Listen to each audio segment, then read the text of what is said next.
Great. Appreciate folks joining us. We're got a whole bunch of new faces and just ask folks to say hi in a moment, but we're here for listening to Rob Bianco and I'll introduce Rob in just a second. But Bill Young, do you want to say hi? Hi, I'm Bill Young. I'm in Wisconsin. I have the website nywf64.com, and I'm a co-author with Bill sometimes, at least on the New York World's Fair books. And I'm real happy to be here today because Rob Bianco is my hero. I don't know how that could be. You're my hero, Bill. I don't know if that's possible, but a little known fact that Bill Young actually took a stab at making the World's Fair pavilions. They were quite good, as I remember, but I don't know that you took it very far. Did you, Bill? I didn't, Rob. I probably made only 7 of them, and I made them out of paper. And they're just plain basic white paper models, but they're nothing like yours, Rob. Well, I don't know. I was impressed anyway. And who else is new that would like to say hi? If you don't want to say hi and you just want to watch, that's totally fine too. But if you just would like to introduce yourself to the team. Kevin, you are a great font of World's Fair Arcania and minutia. So if you'd like to just say hi. Sure. Kevin Karsh from sunny Tigard, Oregon, believe it or not. I've been involved in the World's Fair stuff probably for the last 20 years or so. Helped Bill proofread some of his books. I think the Seattle World's Fair book we did a long time ago. Helped Rob with a lot of research when he was doing some of the model building, which he so nicely repaid me with a model of the Ford Pavilion. My favorite. I'm really kind of got into the fair through the Ford Mustang hobby. I've got a 67 convertible that I restored, and I just kind of, that's where the Mustang was introduced, and so kind of came up from that angle. Plus a big Disney fan too, so. Yeah, we had a real fun ride with Kevin and his Mustang with the top down and everything. And when we were up visiting Grill, I'm another Mustang enthusiast, but I only had newer ones, not a vintage one like Kevin. Anyone else like to say hi? Well, if no one else is putting up their hand, I'd like to. Most of you. We got somebody talking here. What's that? We had somebody. Bill, are you muted? Bill saying No, I something. think I'm okay. Okay. Okay. Folks obviously know who Rob Bianco is, or you probably wouldn't be here today. But Rob, just by way of introduction, has done an amazing job on building models. You can see behind him. And I don't remember when I first heard his name, but I saw a picture somebody had of a model, and we thought, oh, that must have been one that was built for the, excuse me, built for the fair. And no, there's a guy down in Florida that makes these models. So got in touch with Rob, or Rob got in touch with me and needed some pictures to do something else. And I am very proud to have one of his models of the New York State Pavilion in my collection, which I just am still in awe of the details that he's done. And when I asked him if he'd like to come out and chat with it, he said, oh, I don't know if anybody want to hear about this. Well, obviously folks do. So without further ado, we'd like to For sure.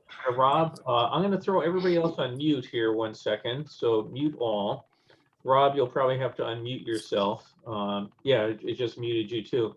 But Rob is going to take us through how he got into the whole model building, show us some of the stuff he's done, and then at the end of it, I'm sure he'll be glad to answer all your questions and start taking your orders to build more copies of World Fair. So take it away, Rob. Okay. Thank you, Bill. Let's see. I think there's one.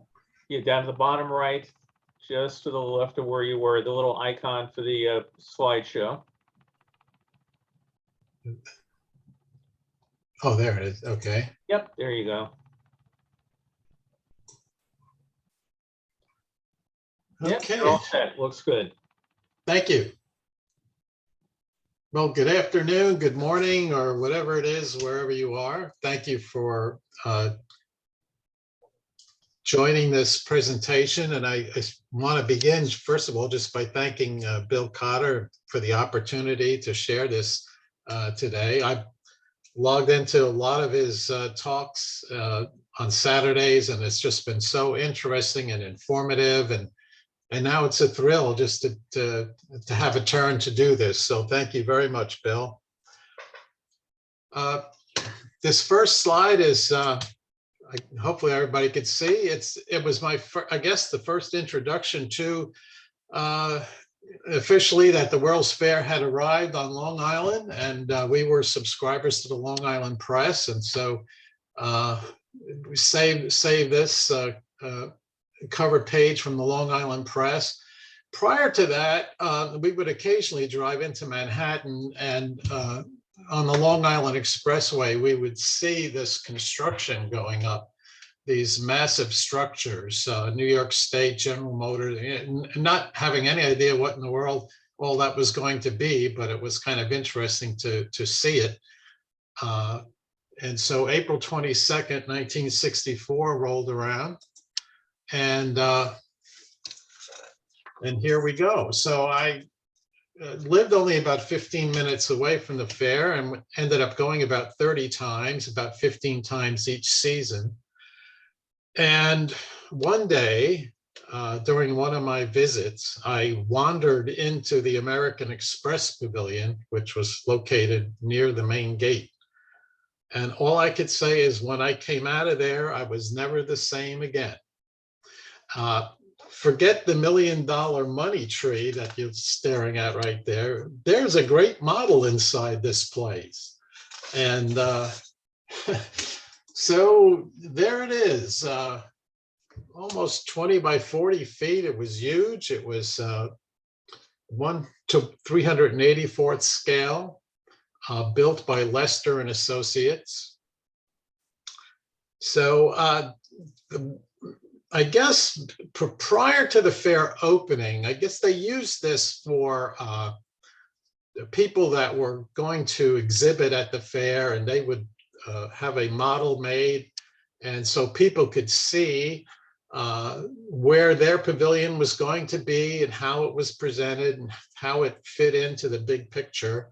Once the fair opened, this model was transferred from the administration building to the American Express Pavilion.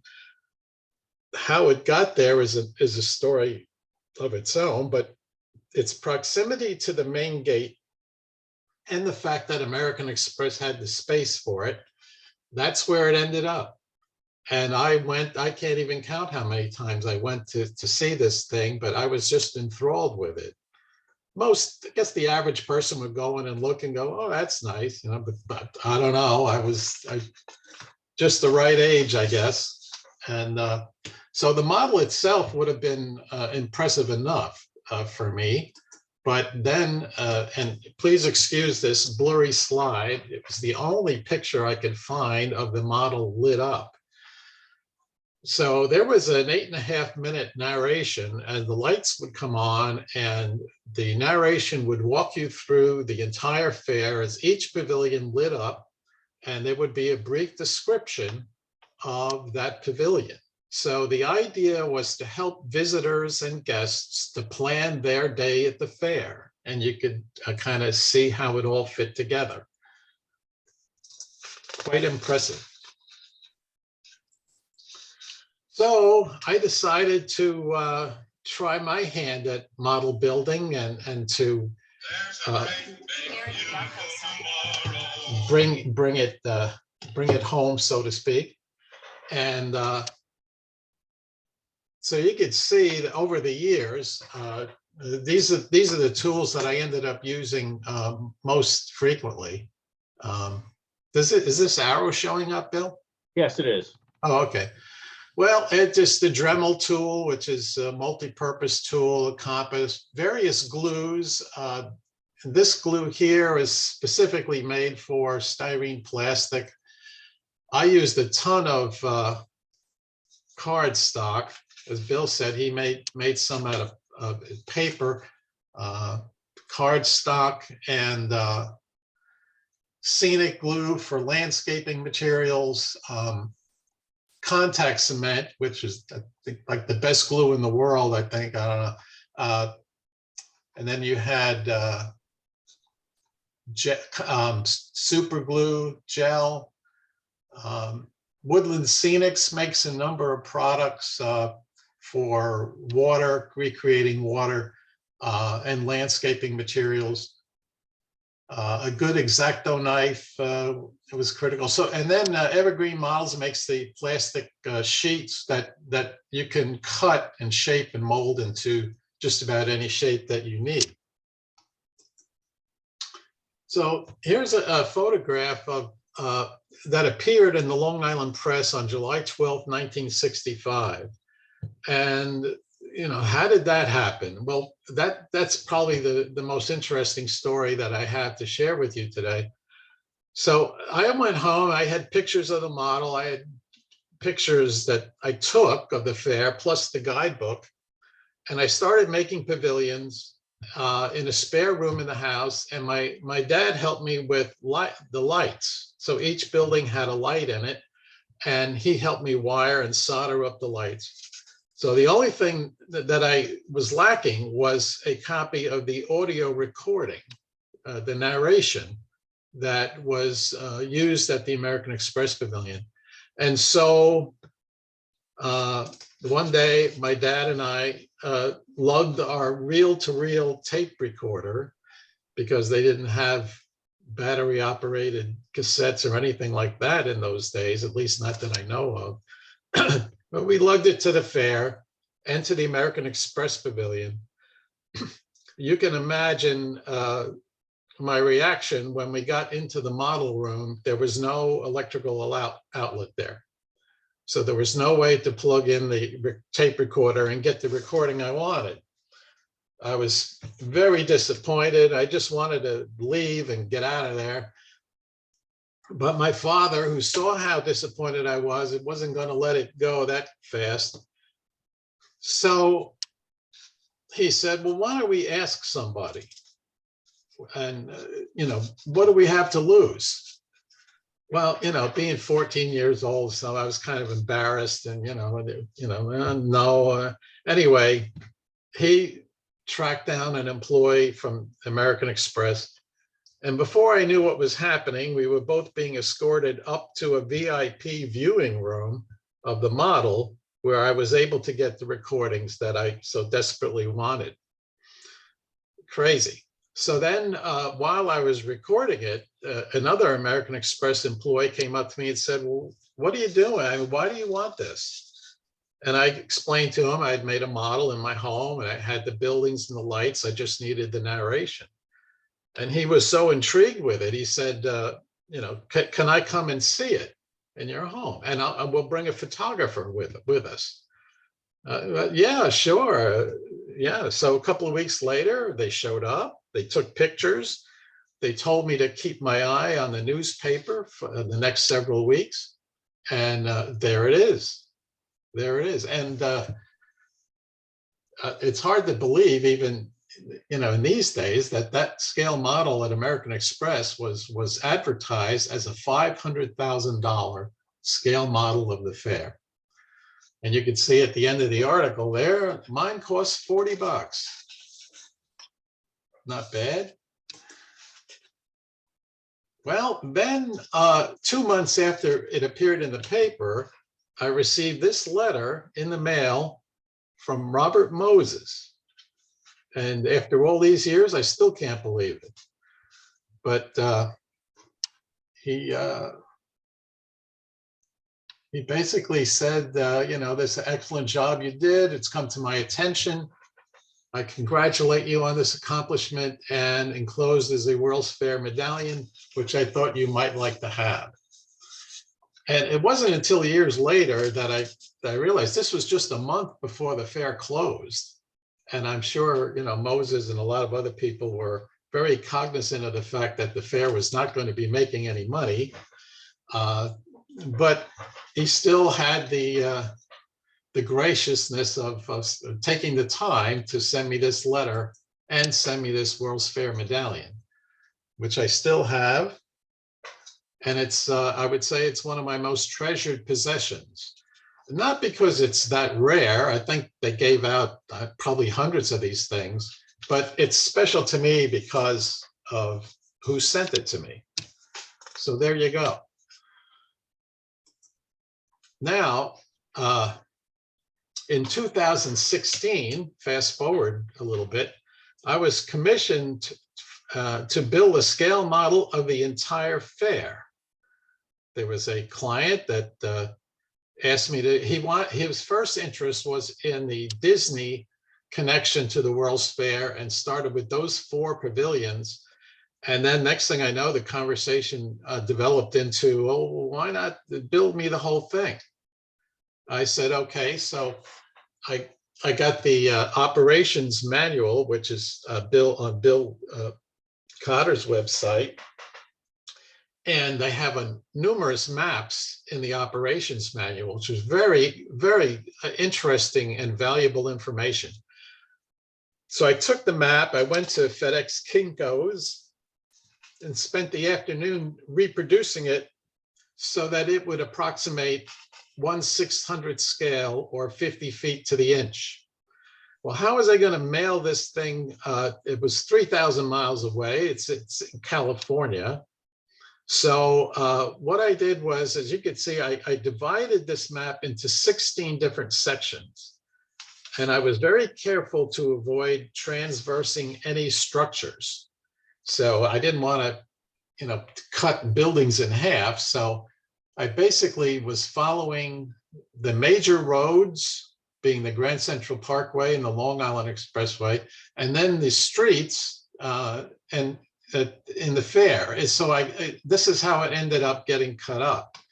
It was then glued onto gator foam board. And you say, well, I'm familiar with foam board, but that warps. So they make something called gator foam board, which I found out. I glued these different sections onto the gator foam board, which could also be easily cut with a knife. I sent the photo to the client so that he knew where each piece would fit together.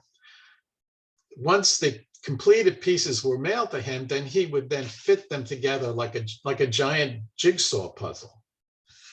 The model was 2 years in the making, and it measured 7.5 square feet. And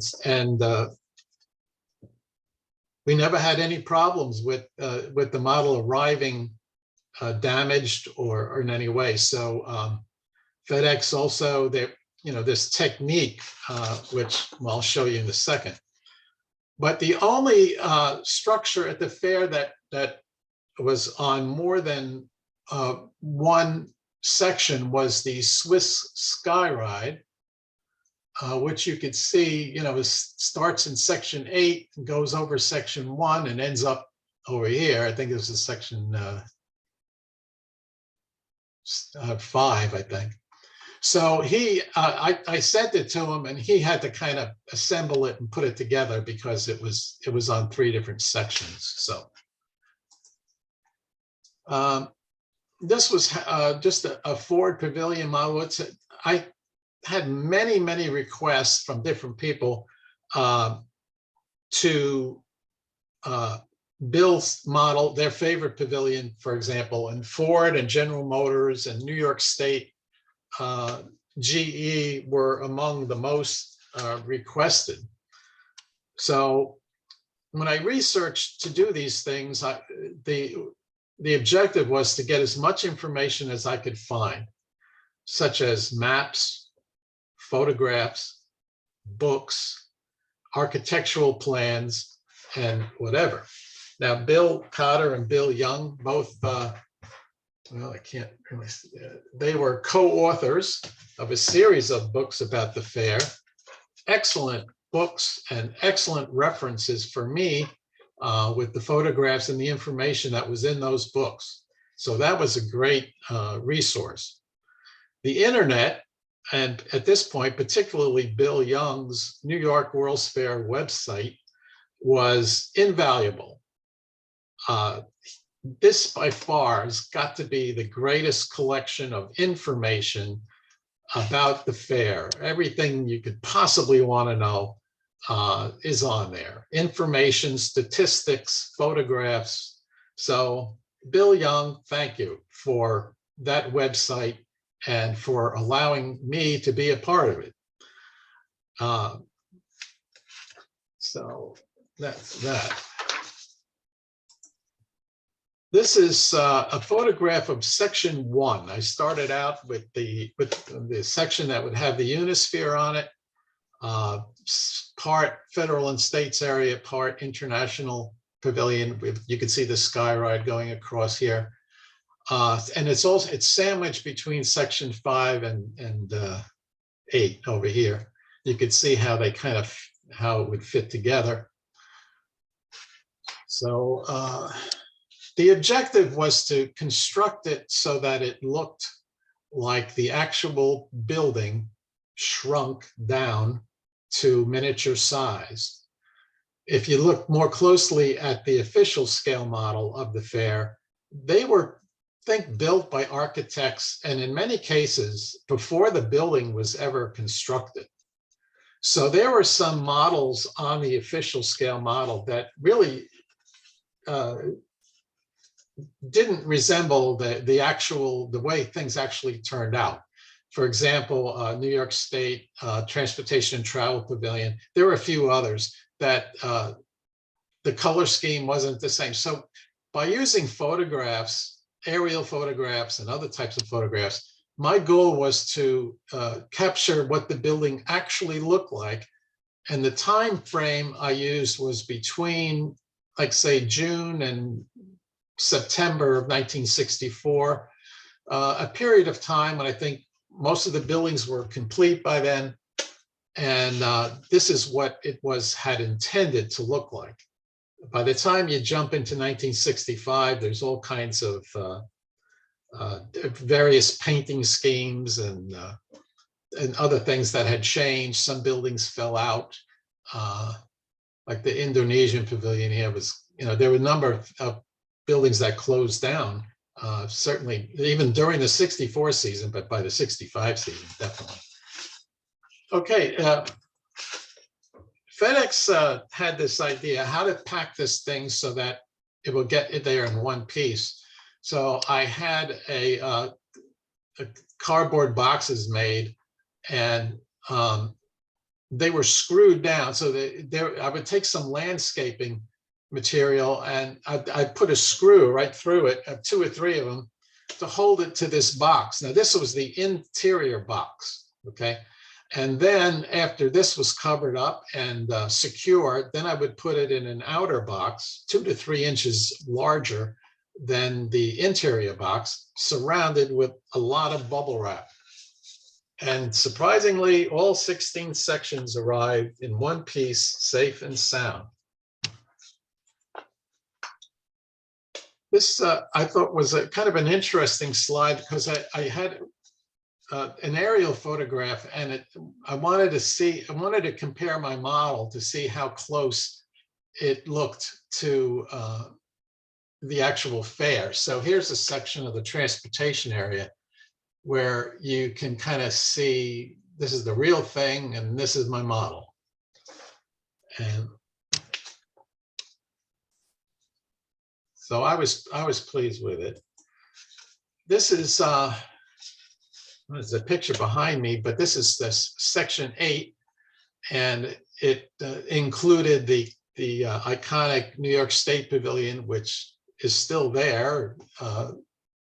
It fell into ruins, but they're in the process of renovating a lot of it. And one thing I just wanted to show is you could see here in this picture how I use the roadways and the Long Island Expressway, how I use the streets and roads to define what was on that particular section. And that's that. Now, being in 16 sections, we were not able to figure out how to light up the buildings with the conventional light bulbs and transformers, and then to coordinate the narration on a tape to the light bulbs. It was just beyond what I was able to figure out. So I told the client, I said, I think the best I could do is to use a combination of visible and invisible fluorescent paint. And some of the cardstock also reacted to a black light. So here's the General Motors Pavilion. Again, without the benefit of having any lights, LEDs or otherwise, this is strictly fluorescent paints and in some cases, a reaction of the light cardstock, white cardstock to the black light. And the street lights also would light up as well. So we had that was the effect we were hoping to get as a nighttime effect anyway.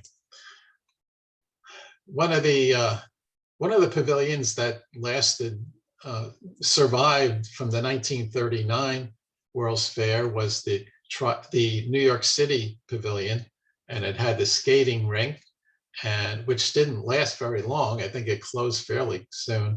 And over here was where the entrance to the panorama of the city of New York, which that was something else too.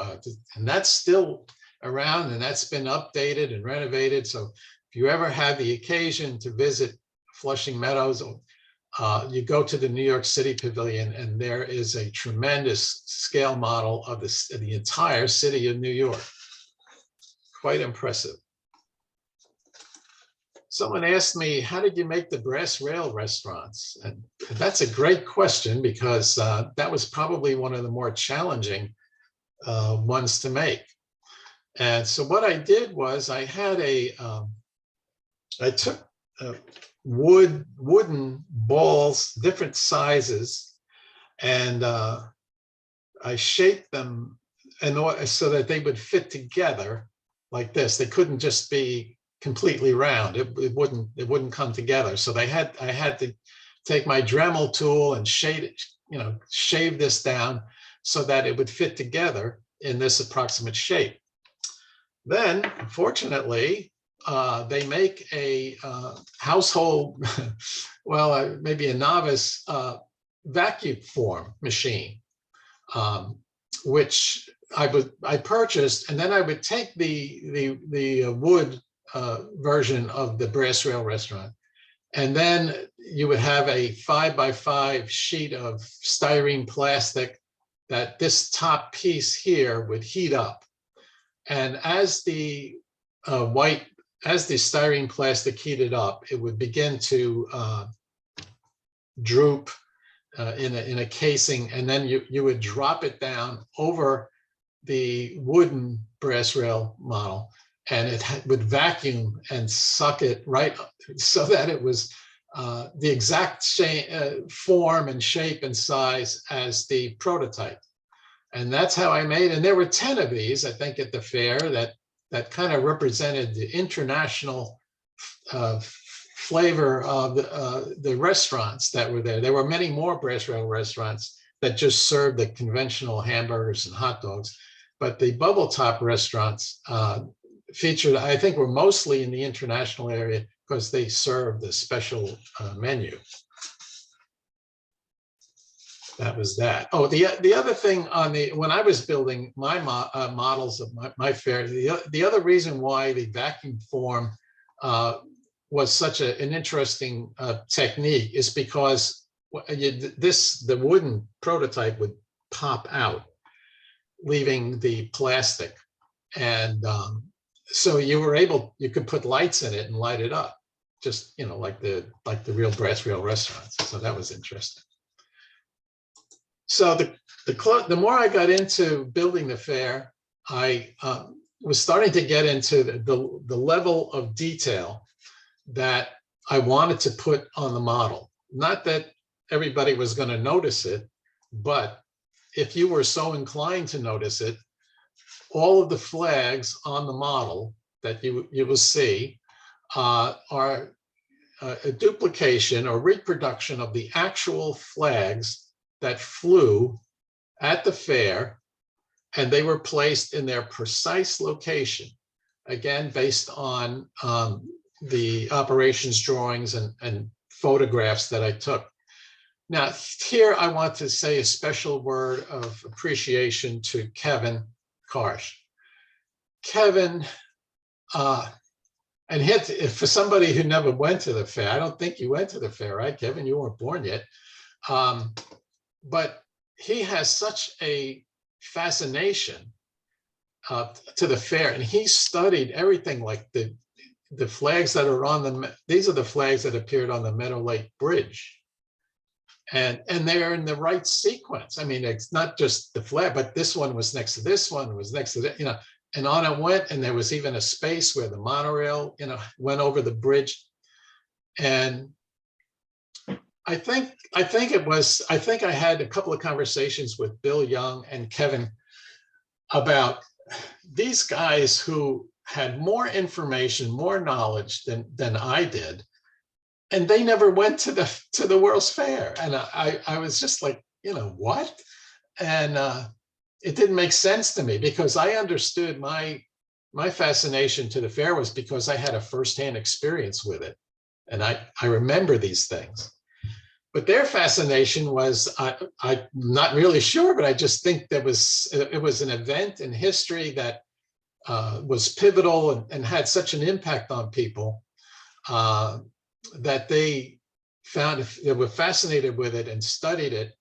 And I guess similar to, like, you know, you have these people that participate in Civil War recreation, you know, battles and stuff like that, and people that are know everything about World War II. And so it's just really a study of history. So that's when it started to make sense to me why. But Kevin, I couldn't have had this level of detail without your help. So thank you. You're welcome, Rob. I can't take all the credit myself. Randy Treadway was very helpful in that. And of course, Bill Cotter with his CDs. They've been a great research tool, and Bill Young's website as well. But yeah, everybody helped out. I mean, Yes. Wayne Brett, Yeah. Burtis. So. Yeah, Randy Treadway and yourself were key people when I first started this project. And for whatever reason, several months into it, Randy kind of fell back. And I didn't hear much from him towards the end. But Kevin always. And you get to the luminaires that were in the fair, and certainly anybody who saw them. Matter of fact, some people was able to buy some of them, I guess. And little known fact, they were actually color coded, I believe, to the area or the section of the fair that you were in. They also included speakers. A lot of them did. I don't know if all of them did, but they had speakers built inside of them.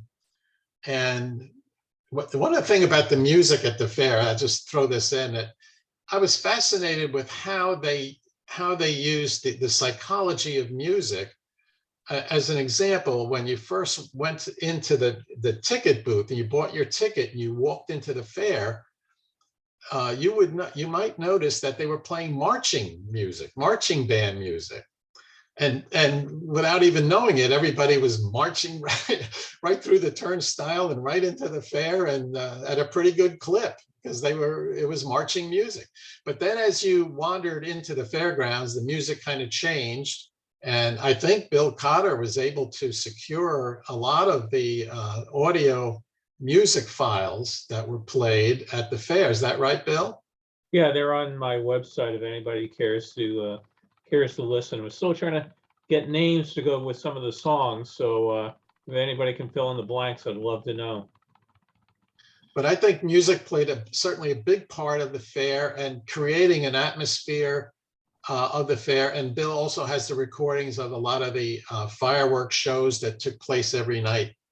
But here again, I think this is a lot of Kevin's work. We did a schematic of the lights fixtures, and this one, and it says that you'll find this one, you know, by Hollywood and Avenue of the South, Missouri, New York State, and Wisconsin.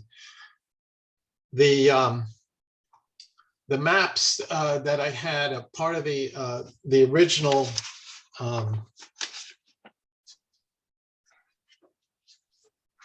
the map that showed everything, exactly where each luminaire was situated. And then we were able to match up the color scheme and the configuration of the lights to go so that they were in the right location, in the right area, in the right location.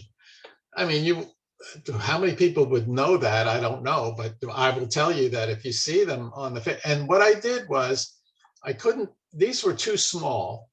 They were only about 22 feet tall, too small to even light up with a bulb if you wanted to, even an LED. So what I used was, I used my fluorescent paints, and I painted, like you can see the squares like this, just like that. And then when the client installed black lights above the model, and when the overhead lights went out and the black light came on, all of the luminaires lit up, just as they did at the fair. And here we go again. This is like the telephone booths, the push button phones, which were brand new at the fair. And then trash cans. There's a couple of different scales, different sizes here. There were hundreds of these trash cans, World's Fair trash cans. I mean, everything was modern and new and exciting. Even the trash cans were exciting. Then we get to the buses, and the World's Fair buses. They had several different models, some that were small enough that they could drive in the fairgrounds as sightseeing tour buses. Other buses provided transportation to and from the fair, but it was all operated by Greyhound. They handled all the interfair transportation, including these buses.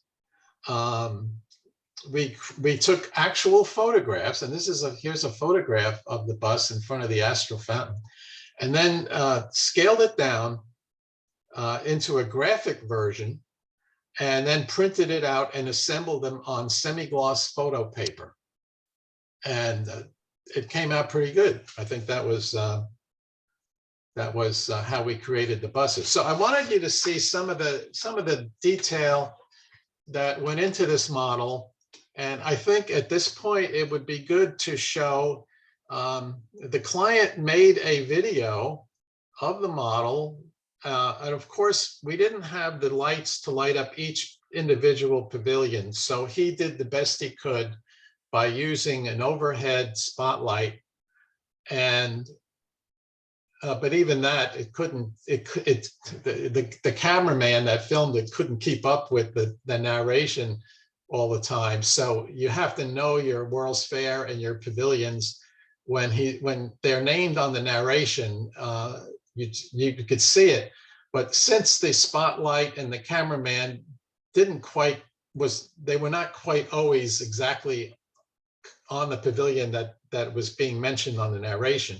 So the client, and you will see, installed two large screens, projective screens, behind the model, which is mostly Bill Cotter's slides. So if he was talking about the Illinois Pavilion, then there would be slides of the Illinois Pavilion above the model, and this would help people to further identify what they were looking on the model.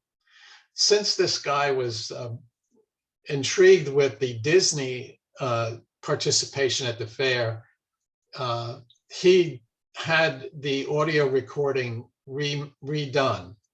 And when you get to the Disney pavilions, he really had it expounded upon. It. There's quite a bit more information that he shared about those buildings, and 4 or 5 others really added a lot more description than was there for the American Express version of the audio recording.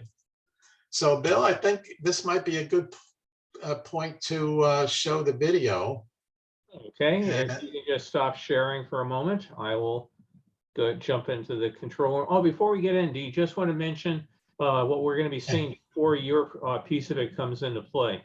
Yes, the client had collected all kinds of souvenirs and buildings from the fair. And then he threw a couple of carnival rides in there. So he had this whole display of various World's Fair items. And so he said he was kind of strapped for space.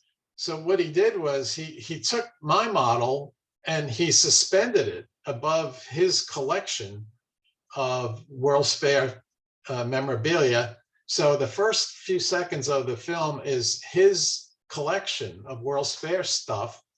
And as that ends, then you'll actually see my model being lowered down and comes into view. And then the narration starts and off we go. So anyway, is that good, Bill? Is there anything you want to add to that? Let me get into it here, and we'll sit back and we're going to take a virtual tour of the World's Fair. So here, hang on 1 second. Share.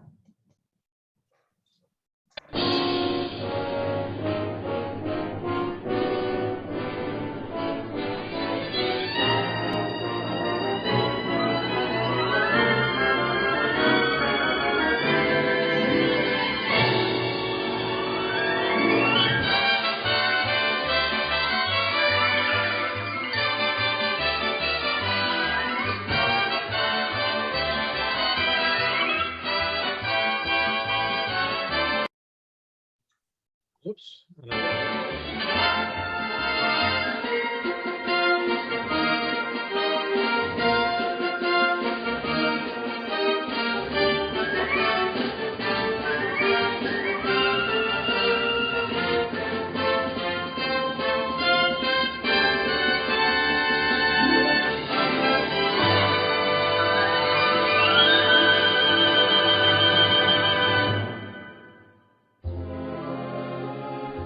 American Express presents a bird's-eye view of New York's billion-dollar marvel, the World's Fair of 1964 and 1965.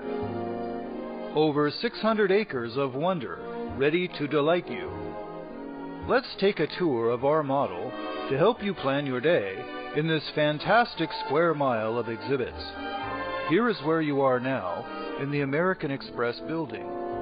In the Federal and States area, the U.S. Federal Pavilion, the theme for which is Challenge to Greatness, endorsed by the late John F. Kennedy, has 2 large halls filled with illustrations of the American pursuit of peace and liberty. Nearby, Maryland, Montana, West Virginia, New Mexico, along with the Long Island Railroad, are located in this area, and the Illinois Pavilion, dedicated to Abraham Lincoln, with hundreds of photos and artifacts, the original manuscript of the Gettysburg Address, and even a replica of the log cabin where he was born. Undoubtedly, the most exciting part of this exhibit is Walt Disney's dramatic show, Great Moments with Mr. Lincoln, the inspiring message of America's 16th president, presented through the magic of audio animatronics. This lifelike recreation is presented in the 500-seat Lincoln Theater within the Illinois Pavilion. Next, Oklahoma and Hollywood, New York City has a scale model of the entire city of New York. 21 small pavilions represent the counties of New Jersey. 6 New England states banded together to bring you Pops concerts, seafood, and small country stores. Louisiana, Minnesota, Wisconsin has a giant-sized cheese. Missouri shows their role in aviation. Alaska, a white igloo, naturally. And Westinghouse updates their 1939 time capsule. New York State, with their Tent of Tomorrow and their towers, the highest point of the fair. In the industrial area, the House of Good Taste, and the Mormon Church with their Tabernacle Choir. Next, the Festival of Gas, with the Kitchen of Tomorrow. Equitable Life Assurance is keeping track of our entire population, and IBM has the big egg-shaped building. Oregon, the Hall of Education, the Pavilion of American Interiors, the latest and most colorful of home furnishings. And Simmons, where you can rent a bed and rest. Travelers Insurance add their big red umbrella to the fair and feature the exhibit Triumph of Man. Formica has their World's Fair House, and the impressive Bell System Pavilion created by a floating wing structure 400 feet long. For the audience inside, a 15-minute continuous ride journey featuring a story of advances in communications called From Drumbeat to Telstar. The wonderful world of scouting, and right next door, the Russian Orthodox Greek Catholic Church displays the Virgin of Kazan. In the industrial area, surrounding the pool of industry, you will find exceptional exhibits brought to you by some of America's leading companies. Under the huge gleaming dome is General Electric's Progress Land Pavilion, created by Walt Disney. The highlight is the Carousel Theater, in which the seated audience rides around the stationary stage. 4 warm and humorous families from the 1890s, the 1920s, the 1940s, and the present invite you into their homes and show you how life has improved through the use of electricity. 32 audio animatronic actors bring the Carousel of Progress show to life. The pavilion accommodates 250 people every 4 minutes. Also see the Sky Dome Spectacular and the first public demonstration of nuclear fusion, the Toucan and Parrot Electric Utility Show, and the GE Products Display Area, Medallion City. There is a great big beautiful tomorrow shining at the end of every day when you visit General Electric's Progress Land. Clairol's exhibit invites women to take a 6-minute ride on the Clairol Color Carousel to show how they will look in various hair colors and styles. Parker Pen will help you select the perfect pen pal. And Rheingold Beer Pavilion features Little Old New York. Scott Paper, Continental Insurance, and Chunky Chocolate round out this group of buildings. On to the Better Living Center. Julimar Farms. Schaefer Brewing has one of the world's longest bars. Disney and Pepsi-Cola have teamed up to create a delightful attraction for UNICEF with the happiest cruise that ever sailed. The giant Tower of the Four Winds sculpture of steel and spinning pinwheels marks the entrance to It's a Small World. Walt Disney's salute to children of the world. Sail the 7 seaways in small boats and visit over 100 countries with animated children singing in their native tongue. Nearby, the RCA exhibit has a color TV system that will help locate lost children at the fairgrounds. National Cash Register, the Protestant and Orthodox Center, Allstate Properties, Macy's, and Dynamic Maturity. Coca-Cola has a huge carillon and their Total Experience tour around the world.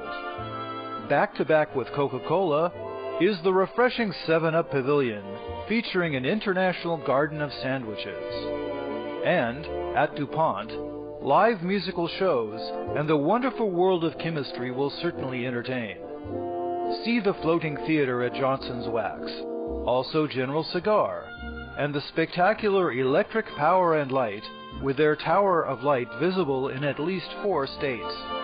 At Eastman Kodak's Lunar Landscape, you can walk out on the roof and take pictures on the moon, and then relax in colorful and picturesque settings in the Pan American Highway Gardens.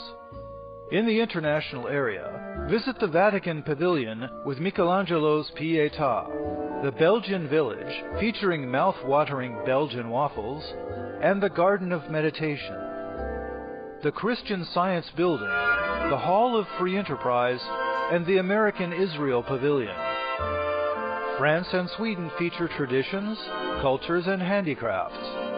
The Swiss Pavilion is at the base of the Swiss Sky Ride. Pakistan, the African Pavilion, Malaysia, and Sierra Leone. Then, Sermons from Science, and 3 more countries, Guyana, Japan, and Austria. Morocco, Sudan, Greece, and the Jordan exhibit displaying the Dead Sea Scrolls. The Philippines, Lebanon, and the United Arab Republic. Here, Polynesia, Indonesia and Panama feature everything from food to dancing to pearl diving. And the Republic of China shows art that dates back to 3000 BC. Steel bands and the calypso are in full swing in the Caribbean exhibit. Mexico has Olmecan sculpture, and Thailand with a reproduction of a Thai shrine. Spain with flamenco dancing, Spanish art, and 3 very elaborate restaurants. Colorful Hong Kong and Venezuela. Denmark with a miniature Tivoli Gardens. The Green Building is obviously Ireland, with plenty of Irish coffee. And here too are the exhibits of India, Korea, and the Wycliffe Bible translators. The cylinder-shaped building is the West Berlin Pavilion, and for faith at the fair, the Masonic Center and the Billy Graham Pavilion. Singer Bowl, the site of U.S. Olympic trials. Across Grand Central Parkway and on to the transportation area. Ford and Walt Disney have created the spectacular Magic Skyway ride through a time tunnel in a new Ford convertible car. Go back in time to the realm of the dinosaur, the caveman, the invention of the wheel, and beam into the future for a glimpse of the city of tomorrow, all from the comfort of your Ford vehicle, including the popular new 1964 Ford Mustang, unveiled for the first time here at the fair. The giant rotunda marks the entrance to this spectacular attraction, and you can see guests ride by from within the glass tunnels emerging from either side of the pavilion. The 12-minute journey into time long past and time soon to come should not be missed. Nearby, the Eastern Airlines exhibit, then onto the wonders of the Hall of Science and the U.S. Space Park. Avis has an antique rent-a-car ride. At Sinclair's Dinoland, you can hobnob with life-sized animated dinosaurs. And while you're in the land of giants, take a ride in U.S. Rubber's giant Ferris wheel. Then on to SKF, where motion engineering is their theme. General Motors will glide you on a unique ride system into outer space, to the depths of the ocean, to an underwater city, and to a city of the future in Futurama. And there are spectacular things to see in the Transportation and Travel Pavilion. Greyhound handled the interfare transportation and has a post house restaurant. Saucony has a driver game for you to match skills with the drivers on the economy run. The Port of New York Authority building has the heliport, the top of the fair restaurant, and the Terrace Club. The fair is now a short helicopter ride from Manhattan, and Hertz invites you to stop by and let them put you in the driver's seat. Visit the Underground World Home, then on to the Chrysler exhibit, where you'll walk through a huge engine with a 50-foot Dragon crankshaft. In the lake amusement area, the Hawaiian Pavilion features hula dancing, luau's, and erupting volcanoes. Florida's exhibit is topped off by a giant orange and has an exciting porpoise show.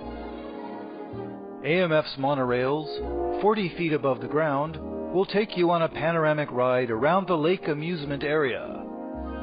There's the Continental Circus, the Santa Maria, International Wax Museum, and Chungking Inn, set in the delicate beauty of a Chinese garden.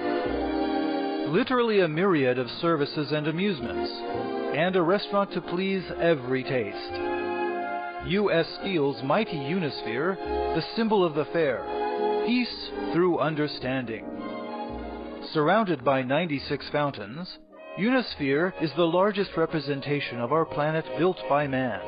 Constructed entirely of stainless steel, its enduring beauty will remain long after the fair closes. The Astro Fountain, the Lunar Fountain, the Solar Fountain, the Central Fountains, and the spectacular Fountain of the Planets, signifying man's reaching for the stars in his hopes and in his scientific aims, peace through understanding. As nighttime falls, the entire area is transformed into a fairyland of lights. It glistens and shines with a myriad of exciting nighttime activities for everyone. the 1964-65 New York World's Fair, a true wonder to behold. Come back and see it many times before the final curtain falls, October 1965. Thank you for joining us on this tour, and have a pleasant visit at this place that will surely create fond memories for everyone.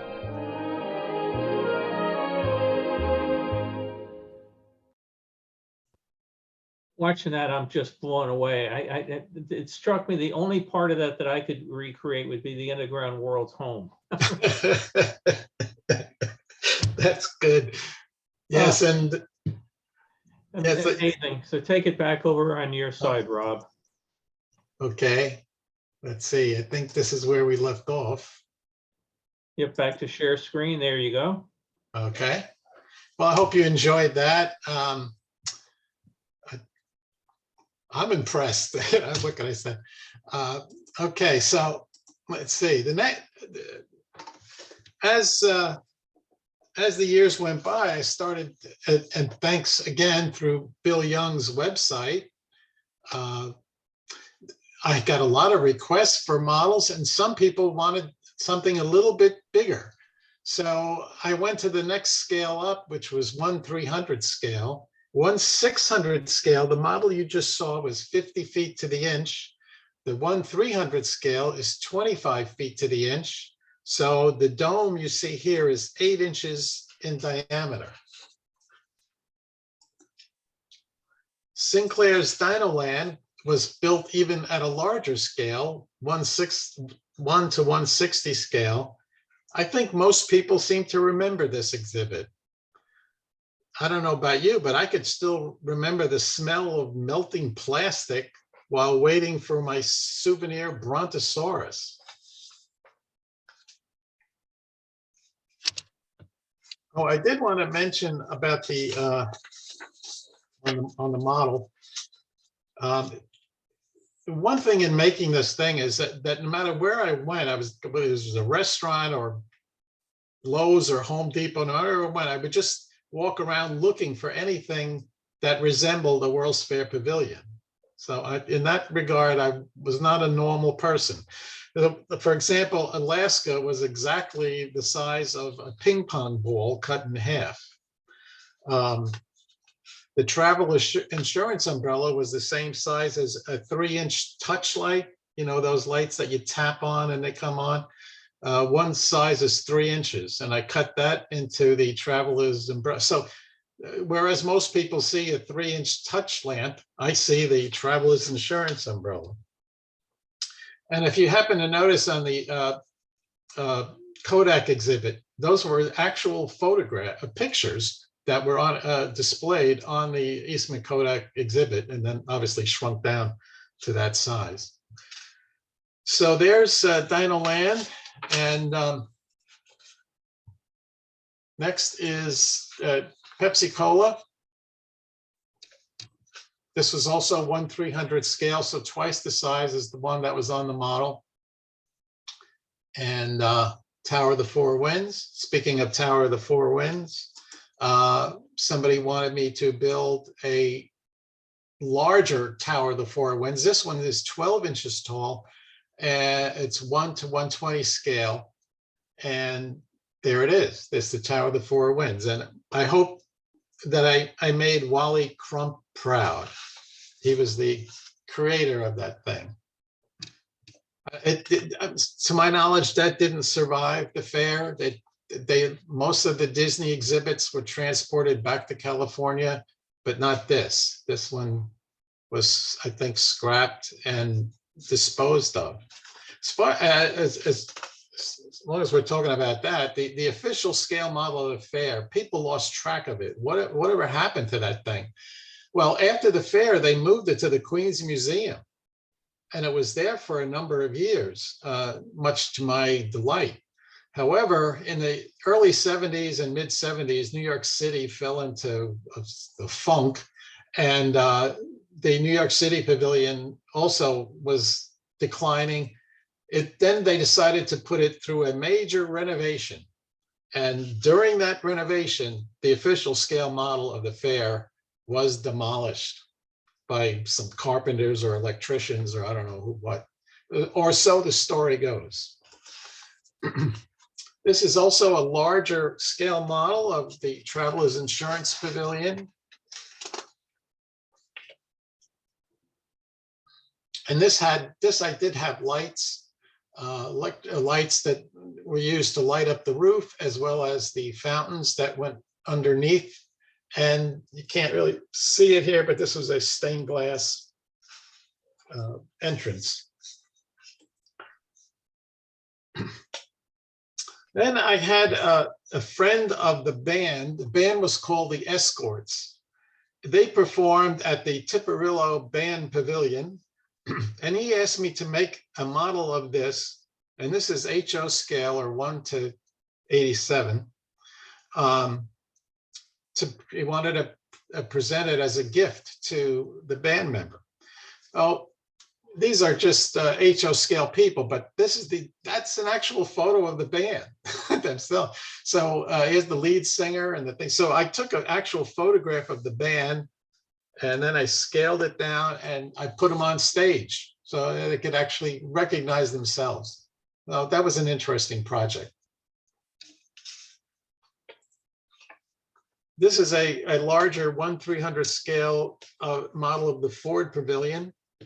I think Ford was the largest pavilion at the fair, so it was pretty good size. And I believe Bill Cotter saw this model. It was on display and built for the Big E during the 50th anniversary of the fair. You want to, anything? Very impressive to see. I wanted to take it home, but they wouldn't let me.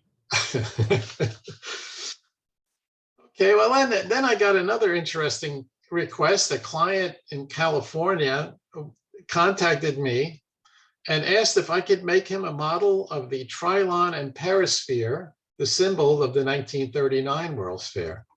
And he said he wanted to present it to his wife as an anniversary gift. Well, how could I say no?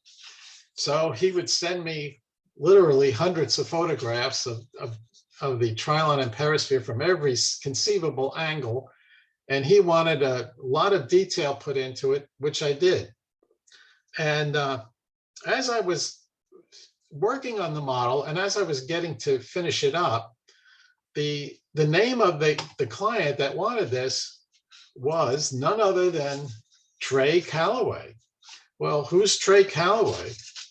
Well, one night, my wife and I are watching an episode of CSI New York, and there his name comes up. I think he was the producer or writer for the hit show series CSI New York. And as a matter of fact, he told me in a couple of weeks, watch the CSI show about the underground world home was featured in it, which was really kind of fascinating to me to watch that.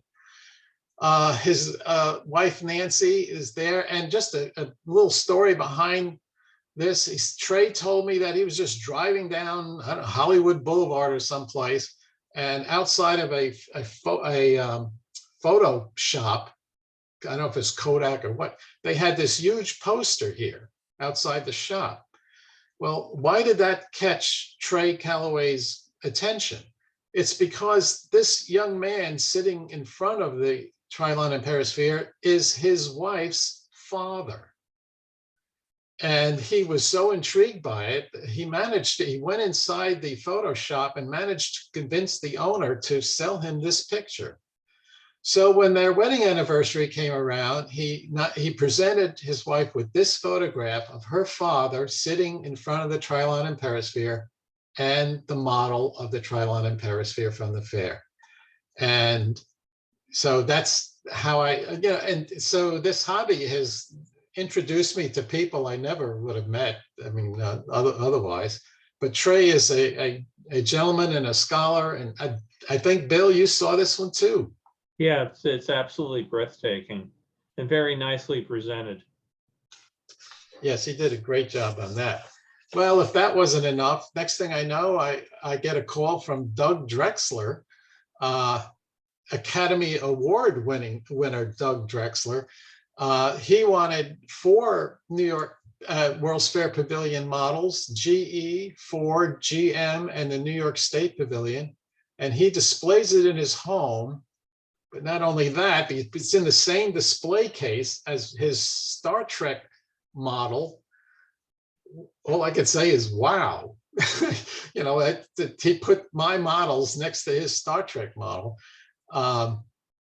Quite something.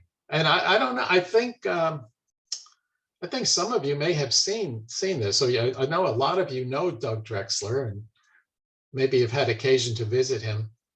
Hey, he's actually got the World's Fair luminaire in his backyard, benches from the Chrysler Pavilion and everything. And your models look absolutely wonderful in his house. Thank you, Bill. I really like the way he displayed them. Well, not to be undone, what do I get? And if that wasn't enough, here's a Ford Pavilion model built for my astrophysicist friend, Ken Carpenter, and his lovely wife, Sue. Are you still there, Ken? There he is. Okay. Yes. And Ken, as you always remind me, dreamers have to stick together, right? Yes. Thank you, Ken. I was invited to a Central Florida luncheon event that was planned for people who had worked at the fair. This was maybe 10 or 12 years ago. So I didn't work at the fair. I was too young, but I managed to get myself invited. And one of the people that I met was a lady named Sue Van Winkle. She worked at the US Royal exhibit. And here's a photograph of her displaying the souvenir toy, US Royal Tire souvenir toy that was sold at the fair. I have one of these. I know some of you probably have one of these toys. It was really something. I think it was one of the more popular souvenirs that were sold at the fair. So after the luncheon, I invited Sue to stop by my home and look at my World's Fair collection, which included the model. And so here is Sue, just yesterday, but 50 years later. And I had her pose the same way that she was posing when she worked at the fair, holding the model of the tire. Sue, a very gracious lady. Well, I decided I wanted to try my hand at building something other than World's Fair models. So growing up on Long Island and near the fair, I decided to make a model of Shea Stadium. At the time, the Shea Stadium opened the same year as the World's Fair did. I even remember overhearing people saying, "What is that pavilion over there?" It wasn't. It was the home of the New York Mets, and quite impressive stadium. It was the state of the art at the time. Well, an avid Pittsburgh Steelers fan got a hold of me. And next thing I know, I'm building a model of Heinz Stadium, the home of the Pittsburgh Steelers. And I thought that came out pretty good. Then I had purchased a kit of the US Capitol building, 1/384 scale. So it was actually a model kit, but there was a lot of modification to it. The roof was modified, all of the surrounding grounds and landscaping and all, fountain and everything, that was all added on to make a really nice model of a beautiful building. And to wrap it up, what would be complete without the Battle of the Alamo scale model? This kept me out of trouble for about 2 years, having to paint all of these little figures. And Bill, I think if you look really close, you might even see Fess Parker in there someplace. Well, I wanted to just express my sincere appreciation for the following individuals who made a significant contribution to the successful construction of my rebuilding of the entire World's Fair model in 1/600 scale. And at the top of the list, there were many people along the way, but Bill Cotter, with all his books and slides and pictures, Randy Treadway, who is another fanatic guy, Kevin Karsh. Kevin, can't thank you enough. I hope you saw a lot of your work in that model. Couldn't have done it without you.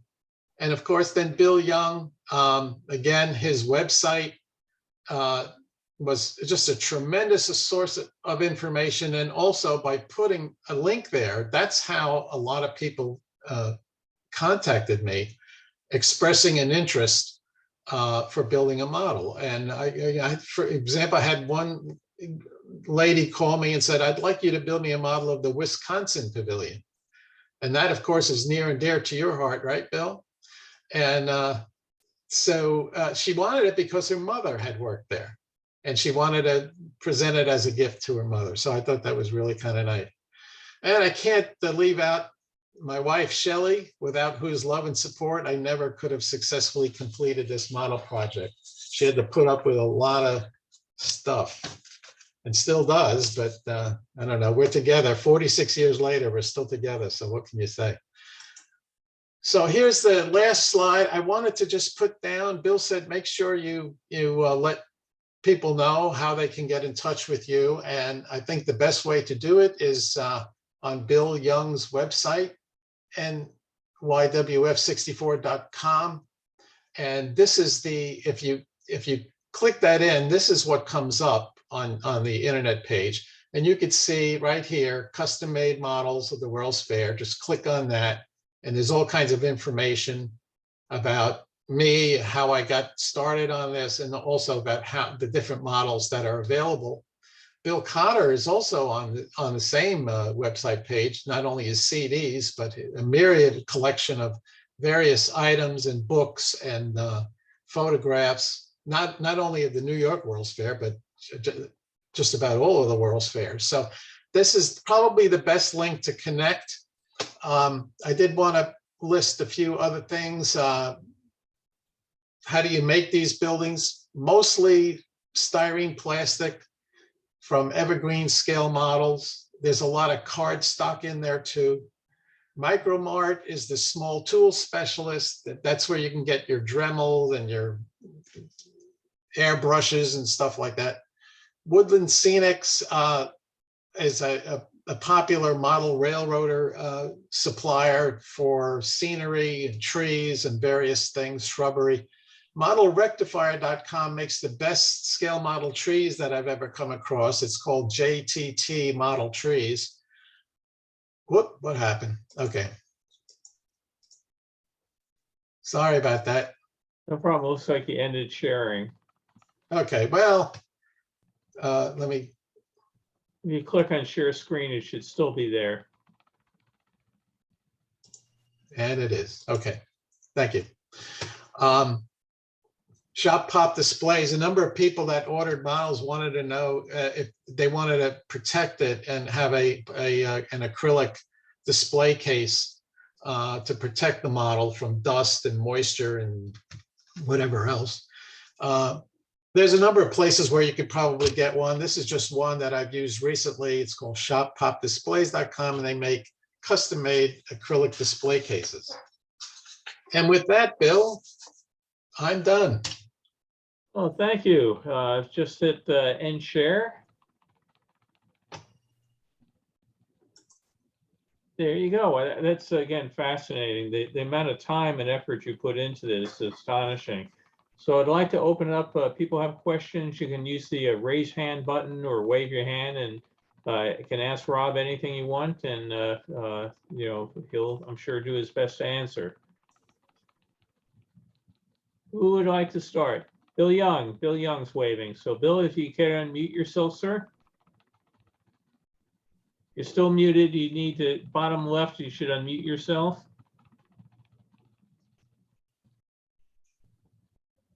How about that? Yeah. Okay. Perfect. Rob, I got a lot of questions. but the first one I have is the client that you sold the big model to. What is his does he have an ultimate purpose in it? I mean, it's too fabulous, it seems to me, to just sit there and be something that he goes down to his basement or his audiovisual room once a week to just look at. It seems like it's something that should be shared, or something that other people could appreciate. Does he have any plans at all in the future to do something with it besides just keep it in his home? That's a great question, Bill, and not that I know of. Wow. He asked me to keep his identity a secret. He says he's got a lot of people that come over to his house and look at the model, but beyond that, I don't know if he has any plans beyond that. I have to ask him. Yeah, that's interesting. Another question I have is how long is your backlog for people requesting models? Oh, well, I'm about 6 months, 4 to 6 months out before I could start on a new one. I get a pretty steady request, but it's not like I've got, hundreds of people. It just, the reason why there's a delay in the request is because it takes me so long to build these things. They're all built from scratch. And I really take my time because I want it to look good. So it may take me 2 or 3 months, depending on which building I'm building.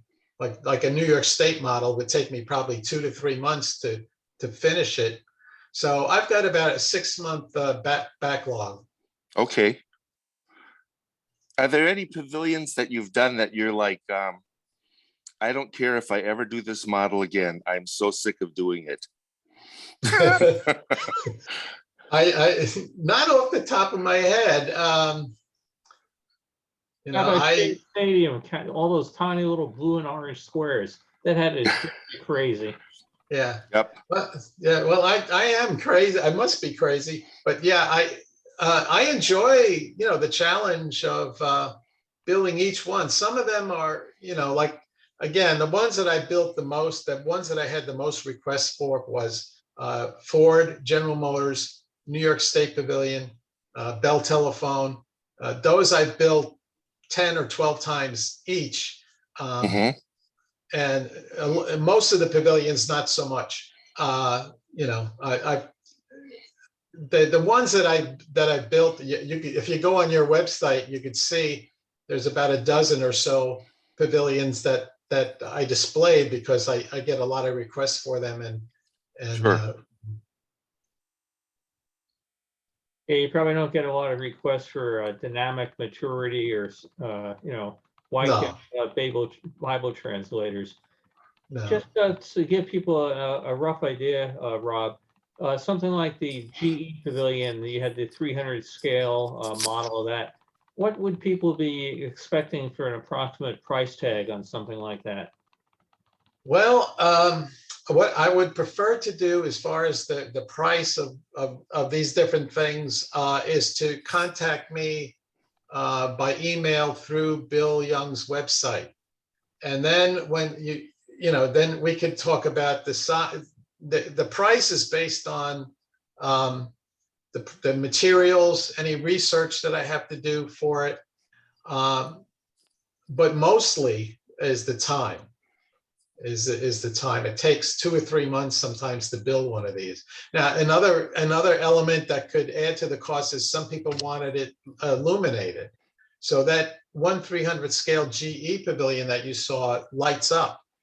It was a light. So that's probably maybe Bill Young's question is to light these buildings up. That's probably my least favorite thing to do because I'm not good with electronics and wiring, and I do it because it adds another dimension to the model, and it really, it could really look quite good if it's done right. But that's the least part. One of my more favorite things to do is the landscaping, oddly enough. And once the building is pretty much complete, and then I get down to the trees and the shrubs and all of that, which I really enjoy because it's like an artist putting his signature on a painting. So Sure. There you go. If so I'm going to put a signature in the painting for all the little people that are wandering around the World's Fair. Did you sneak yourself in? No, actually, I didn't. I need to do that, Bill. Thank you very much. Yeah, I think that will throw me over the edge of officially being crazy, I think, if I did that. But yes, there are hundreds of people, and there's actually a company called Microform Models that was on the list that I skipped. They actually make 1/600 scale people. They make just about every scale you can think of. They have these people that they make. Now you have to paint all of them, but they make them. And so microformmodels.com is where you could is a great source of model supplies for like architectural firms and things like that. That's great. We have a question from Tom's iPhone. Tom, let me click over here. Here you go, sir. Hi, Bill. Thank you. Rob, I want to say hello. It's been a while since we've had a chance to talk. Can you hear me? Yes, Yes. sure. Okay, good. Rob, I just want to tell you that my Chrysler Pavilion model that you built for me in 2014 is the center of my World's Fair collection. To my amazement, my 3 children love it. I couldn't believe that they would even be excited about it, but they were really excited to see it and the detail that went into it. And all the customization that you did for me on that model was amazing. Thank you, Tom. And I'll tell you why, the little story that goes behind it. Tom grew up within a stone's throw of the fair. And I think his parents would drop him off, get him into the fair at the transportation area, drop him off, and he would spend the rest of the day at the fair. And somehow he made a very strong connection and built relationships with the staff of the Chrysler exhibit. And so he spent a good part of his time in the Chrysler exhibit and got to be very close friends with the people that worked there.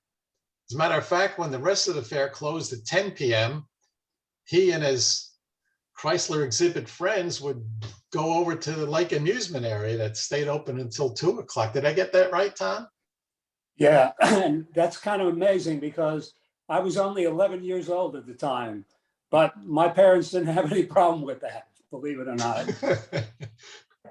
Well, it was a pleasure to make that model for you because I know it held some very special memories for you and for a lot of people. It was a great exhibit, and thank you, Tom, for that. I appreciate it. Thank you, Rob. Keep up the good work. Thank you, sir. Okay, thanks, Tom. Wayne, you have your hand up, then Brandy. Hi, Rob. I've admired your work for a long time, and today was just fabulous. My question is, have you made any models with a removable roof to show interiors? I have not. I've been asked about it though, Wayne, and but I've never attempted to do that. So it would be interesting, I think, especially if somebody has a real interest in terms of showing what was inside of it. I think the Travelers Insurance Pavilion, which I think had a picture of their model, their architectural model, I think on the inside cover of the guidebook, the 64 guidebook. And I can't remember now who it was. There's an avid fan of the Travelers Insurance Pavilion who actually went to their headquarters where they had that model locked away someplace in a vault. And that one, the roof apparently lifted off, and they had a scale model of the entire exhibit that was inside the traveler's insurance. So that was a good example of where somebody had done that. Unfortunately, I have not done that yet. Maybe in the future, there'll be an opportunity for me to do that. Thank you, Wayne. Great, thanks, Wayne. Randy, you had your hand up, sir? Yeah, extremely impressive presentation. It's funny you said about going to Lowe's or Home Depot. I'm the same way, and even as a kid, I'd see something and I'd say, you know, that could be the Unisphere, that could be the Space Needle, or, you know, whatever. I've always had that little part of my brain that, you know, that does that. The brass rail restaurants. So you explained how you carved the little balls out of wood. When you use the vacuum form, do you have to cut the wooden part out to remove it? You know what I mean? Because Mattel used to make a vacuum form. I'll be, A lot of us here had it. yeah. And you used something that was not, that was completely 3D. I'm not explaining myself well, but the plastic would go underneath it and you couldn't get the model out. Yeah. Well, the two parts is the wooden part. The plastic would go over the top of it, and this is a 30 gauge 030 gauge plastic sheet, and when it hardens real quick, I was actually able to pop it out, pop the wood part out of the plastic one, and still was able to keep its shape. So much of this was trial and error. I mean, I don't think there's any original pavilion on the model. I think they're all second and third and fourth generation models, because I wasn't satisfied with the way it looked. That it didn't turn out so good. I tried different techniques. The vacuum form machine is a wonderful machine, but it basically, I only really ended up using it for the brass rail restaurants. Oh, wow. So, because it has its limitations, but I don't know, did I answer your question? Yeah, you did, yeah. Okay. Yeah. Have you ever made, you showed stadium models that you made and the Trilon in Paris, or any other World's Fair pavilions, like from Expo 67 or any of the other fairs? No, I did go to Expo 67, but I've never made any. The only other World's Fair model I made was for the Eiffel Tower. Oh, okay. I had a scale model of that, but none of the other fairs. And it seems like the New York World's Fair is keeping me pretty busy at this point. Occasionally I'll get a request for like a stadium or something else like that. Young has his hand up. Bill, do you like to add something? I was just curious about the IBM egg, the information machine. How do you make that? That's a very difficult one to make. I don't know if I you would can- imagine. Actually, I'm working on one right now. This is a 1/600 scale. The base was fairly easy to make. They got all those 45 steel trees that held this up, and then actual landscaping underneath it. Now the egg, this one has been driving me crazy. I came across what I think was silly putty, but it can't be the shape of an egg, because it's smaller on one end than the other. But this particular one, it was the same shape, so it's kind of an elliptical shape plastic for silly putty, and this was just the right size, the exact size to go on top of the pavilion. But I can't now. What I'm about to do is take an actual photograph of the IBM letters, because there were, I don't know how many there were, thousands of them, that were on there, and I'm going to print them out and scale them down and glue them onto the egg. Oh, Lord.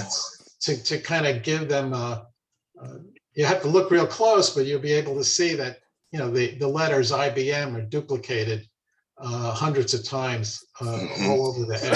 So yeah, whenever I go into a store, wherever I go, I'm looking for something the size and shape of the IBM pavilion.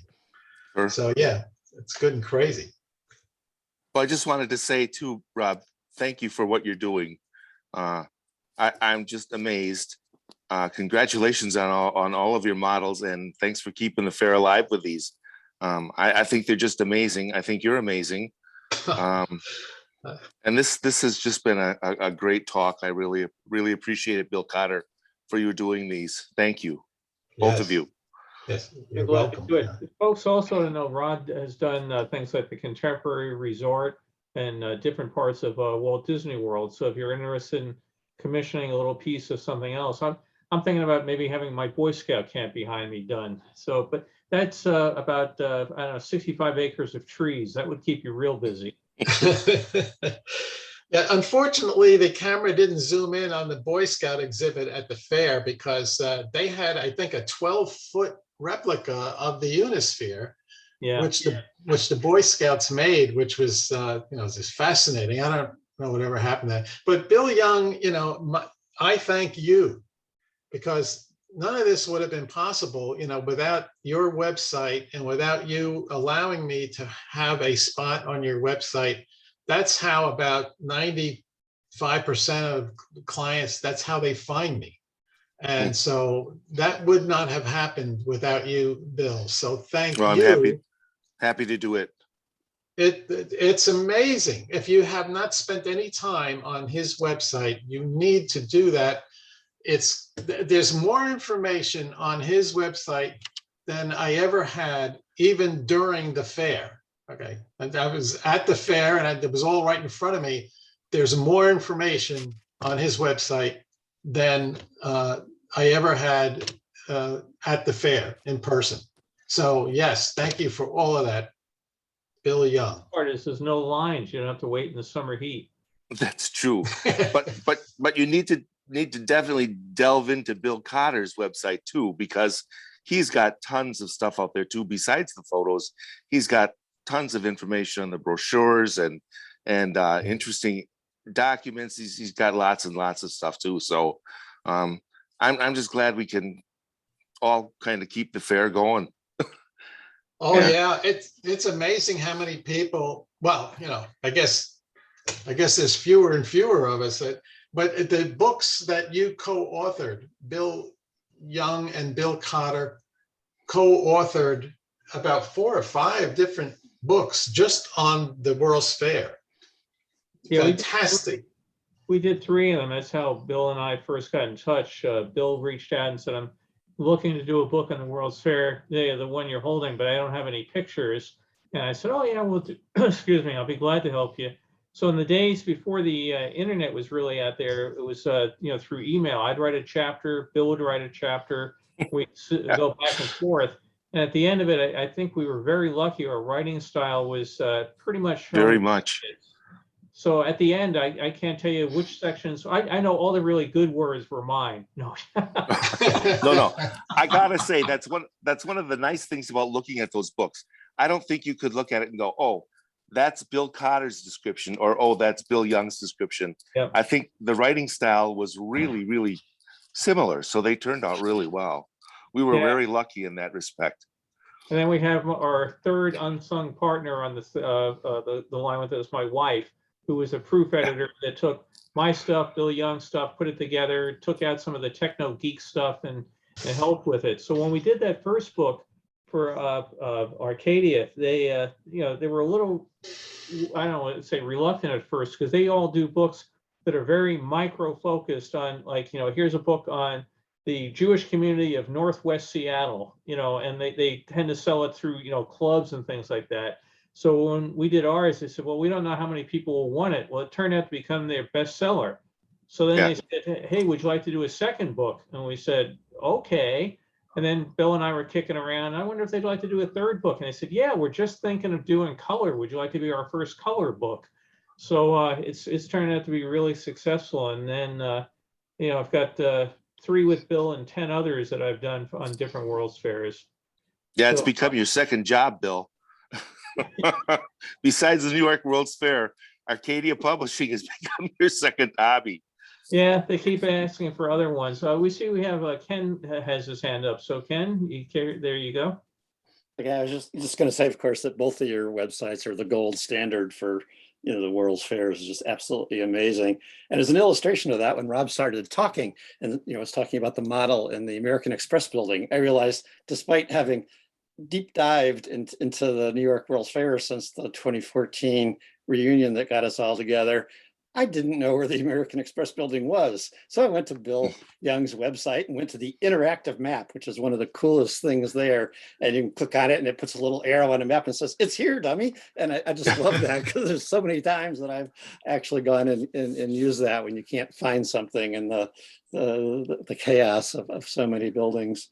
And Rob, I do, of course, need to take this opportunity to really express our admiration for the work that you do. The 2 models that I'm privileged to have gotten from you are just superb.